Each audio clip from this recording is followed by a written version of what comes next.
see? Yeah, what's up there anyways? Oh, it's Sangiovese. Oh, okay. Sangiovese grape.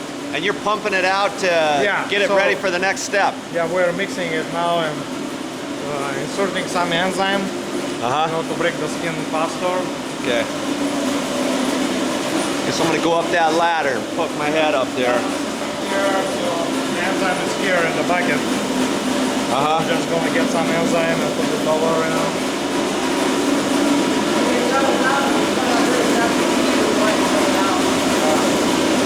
Whee! Oh! Gotta be careful here. Ah!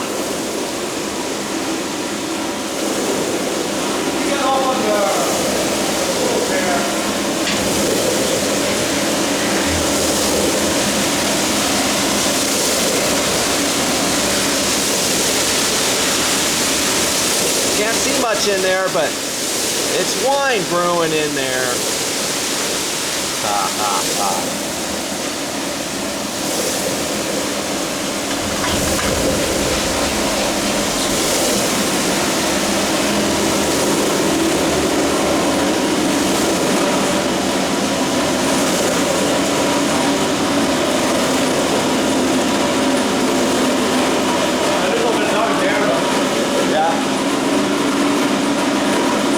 Stuff in these right now too? Yeah. Here we have Merlot. Merlot? Yeah, that's Merlot custom from Big Goldsmith. Here we have a Sauvignon Blanc. Sauvignon Blanc. Wine. The Zinfandel is there. We're preparing those two for today. You know, I don't know what they're picking. So it's going to be two times. So this is where the juice goes after it's pressed? No, it's just before press. Just before press. Yeah, we're receiving grapes, crushing it, you know, in the crusher. Okay. It's coming into the dust pan. First it comes into here after the crusher. Like berries, you know, those are berries, juice. Okay. And start fermentation. You know. Then you want that to break down more. Yeah. A little bit. We want to extract a little bit more color. Aromatic, you know, things are coming from the berries also. And yeah, so it became a wine, you know, juice became wine here. How long does it usually have to stay in these vats? Approximately 10 days to, let's say, 20 days. 20 days, 10 to 20 depends, days? You know, depends of what the winemakers wants, but normally alcoholic fermentations take 10 days to 2 weeks. Okay, so after that point, then it goes into the press. Yeah, going to the press. We're just gonna drain it first. The juice is going to another tank, empty one. Oh, okay. And those berries, skins, you know, are going in the press and it's gonna be pressed. And you press out every ounce of juice left in there, right? Yeah. The rest of the juice is going, probably part of it is gonna go in the same tank, and the rest of it, which is heavy pressed. Yeah. So it has more tannin, it's more bitter. Wine kind of, you know, it's going separately, and after this it can be blended. Okay. And then what happens to the pulp?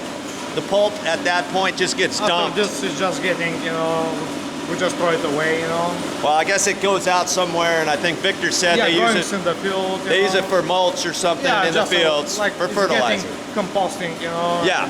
Getting spread out from the field. You know, cool. So outside, actually, they're gonna do the next step. They're draining the tank, and it's gonna be pressed. Right. I'm gonna show you. Yeah. This is the first step now. You know, we just get this yesterday. Right. So we need to mix it first, put some enzyme. Right. And after this, we're gonna put some yeast. Yeah, because I mixed some up in these containers. Oh yeah. I mixed that, so that's the first thing. I kind of mixed a little bit, but most of it usually goes directly in these. Yeah. Well, this is huge. Well, so this is small lots. He's mixing that just to take his tests and so forth. It's, no. They need to be consistently mixed, you know. You have to extract more, you know, because if you don't mix it in the top, you know, the skin's gonna flow out, you know. and they're gonna get oxidized. So Okay. that's need to be mixed, you know, and wine need to go through that cap, you know, that solids, so to extract more color and tannins and aromatic, you know, components. So yeah, he is doing the next step, you know. This He's is draining the this tank. is after it gets pressed or before it No, gets no, pressed? before. So okay, yeah, okay. up there, if you climb in that stair, Yeah. so you're gonna see the cap, you know, how it's sinking. Oh, okay. So he separates the juice from the cap, Let me climb up there. and after this is gonna go to the press and gonna be pressed. Right. Okay. This is just different style, different design of tank, which is up on top, but it's the same thing as cap on the line, but another tank. So all the juice is underneath that, and they're draining off the juice. Once they drain off the juice, they're then going to take all this stuff here, and they're going to put it in that round cylinder thing over there, and that's going to press out the remaining juice. They want to get all the juice they can, you know. Those bins, they're gonna directly, we can separate them, you know, so directly it's gonna go to the press. And the press has a screen too, you know. Oh, okay. So it's gonna, you know, separate them Right. also there. But you know, like, yeah, the press has screens, something similar like that one, which is gonna separate. And there's like a membrane, which is like plastic one, and that's compressed by air. So that membrane gently is gonna press all the solids. They're gonna be in the press, and it's happened the same thing technically. Yeah. I guess that's bound to get some stuff in it. Yeah, isn't because it? it starts sinking, you know. Right. When it's fermenting, that thing is floating up, you know, in the surface, and below it's just the wine, you know. But you know, when he's draining, that thing's coming down there, it start getting more, you know, solids. So he's gonna start showering it somewhere, maybe in other bin. And after this, we're just gonna open the door. We're just gonna take everything out, you know. Oh, Put it okay. in the bin and dump it. You're in going the to take press. all that out, then you Yeah. got to shovel it all out into buckets or something to put No, it in or those bin, to a you bin. know, we're just gonna put the bin below that. Right, thing, gotcha. shovel it and dump it in the press.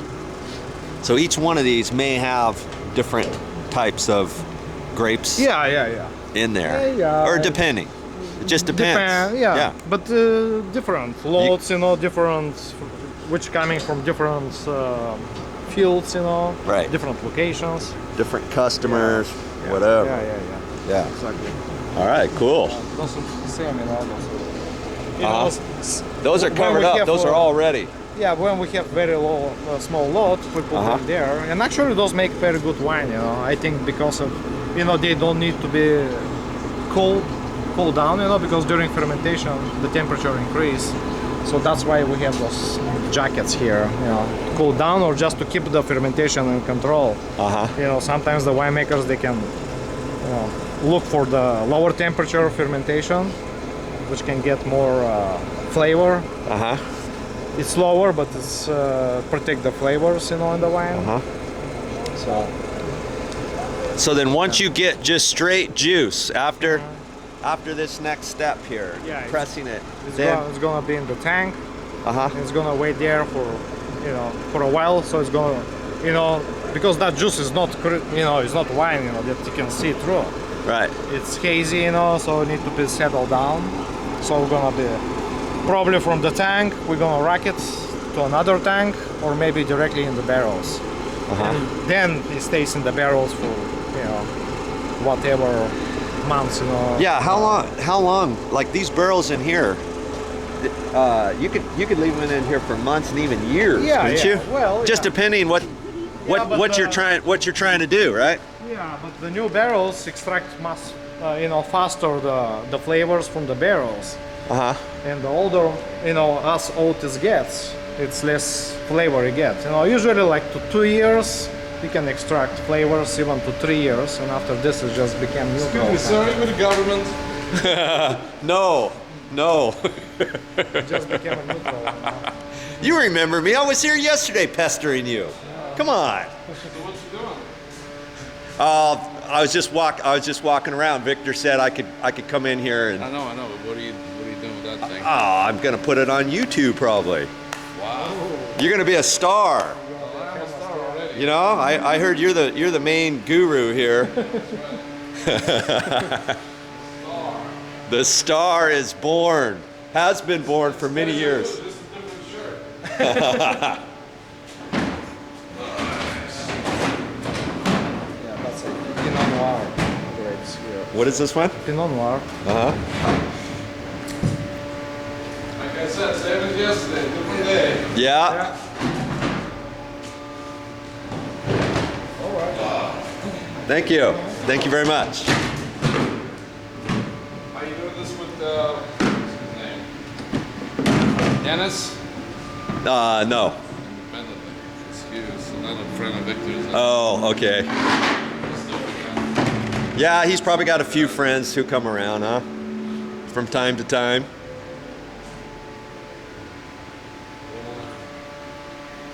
Cool. You filmed the picking too? Pardon? You filmed the harvesting? Yes, I filmed the harvesting and all that, loading and separating out here, and I was going to see them how they press it. How we gotta do snap. But you're cleaning that press machine now, yeah? It's a crusher, it's not a Oh, the crusher. Oh, this is the press right there. Yeah, that's what I mean.